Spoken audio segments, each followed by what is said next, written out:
Assalamualaikum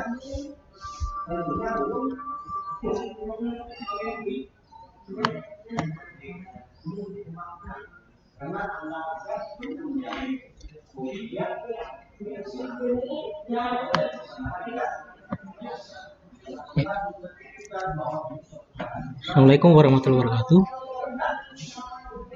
Kali ini kita akan belajar tentang peran Indonesia dalam gerakan non-blok. Di pada masa Perang Dingin, Indonesia memiliki peranan dalam menjaga perdamaian. Salah satunya terlibat dalam sebuah wadah atau sebuah organisasi namanya Gerakan Non-Blok. Ya.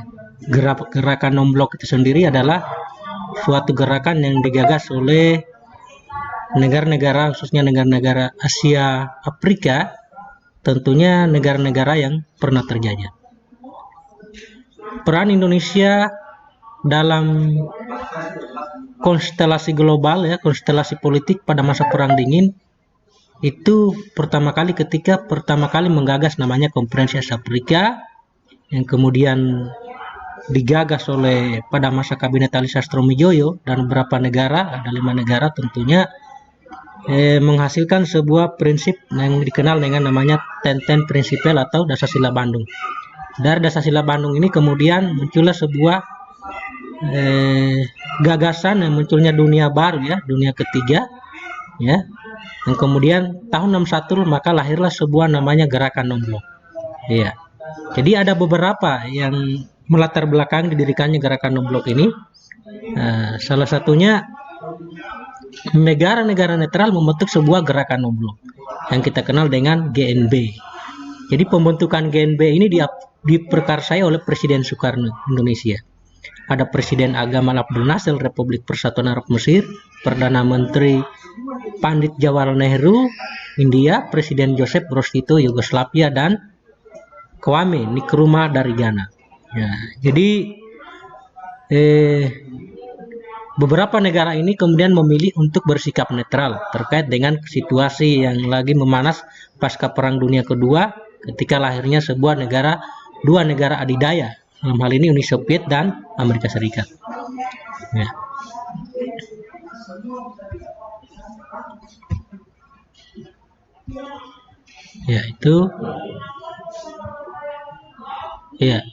Jadi gerakan non-blok ini pertama didirikan pada 1 September 1961 di kota Beograd, Yugoslavia, bersamaan dengan diselenggarakannya Konferensi Asia Afrika tingkat tinggi 1 KTT-1 yang dimulai dari 1 sampai 6 September 61. Jadi konferensi ini dihadiri oleh 25 kepala negara dan 3 kepala pemerintahan sebagai peninjau. Apa sih tujuan gerakan non-blok ini? Tentunya tujuan gerakan non-blok ini memperhatikan kedaulatan negara, non-blok, dan menentang segala bentuk kejahatan politik internasional, seperti imperialisme, kolonialisme, dan neokolonialisme, rasisme, apartheid, agresi militer, dominasi, dan hegemoni salah satu blok besar.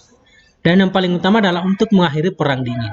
Jadi salah satu tujuan yang paling mendasar daripada gerakan non-blok ini salah satunya untuk mengakhiri Perang Dingin yang sedang berkecamuk pasca Perang Dunia II.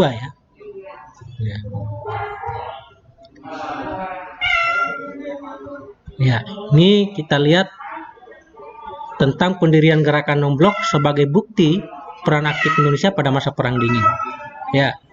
Kalau kita lihat haluan politik Indonesia pada masa itu ada politik bebas aktif. Dalam hal ini Indonesia memiliki peran penting, peran yang sangat sentral sebagai negara ini memiliki prinsip politik luar negeri yang bebas aktif. Artinya tidak mendukung fakta militer atau aliansi militer manapun. Prinsip dianggap sesuai dengan tujuan didirikannya KNB. Jadi politik bebas aktif maksudnya haluan politik Indonesia itu, artinya bebas, kemudian aktif. Maksudnya bebas di sini netral, kemudian aktif dan ikut menjalankan perdamaian dunia tentunya, sesuai dengan amatan undang-undang tahun 1945. Kita terlibat aktif dalam perdamaian dunia, kemudian bebas menentukan nasib sendiri. Kemudian banyaknya negara yang mengikuti GNB, jadi persyaratan ditetapkan oleh GNB ini berpolitik bebas aktif. Jadi salah satu syarat untuk masuk sebagai gerakan non-blok ini, negara itu harus berpolitik bebas aktif. Artinya mampu memikat berbagai negara terbukti dengan meningkatnya jumlah negara yang bergabung. Ya. Tentu gerakan non-blok ini memiliki dampak ya, terutama dampak dalam kehidupan politik global. Ya. Nah, jadi KTT GNB 1 mencetuskan prinsip politik bersama, yaitu bahwa politik berdasarkan konsistensi damai. Ya, konsistensi damai. Nah, kemudian bebas blok, artinya tidak memihak salah satu blok, baik blok barat maupun blok timur. Nah, tidak menjadi anggota pasukan militer dan bercita-cita melenyapkan kolonialisme dalam segala bentuk dan manifestasinya. Jadi GNB juga membantu Afrika Selatan dalam menghapus politik apartheid.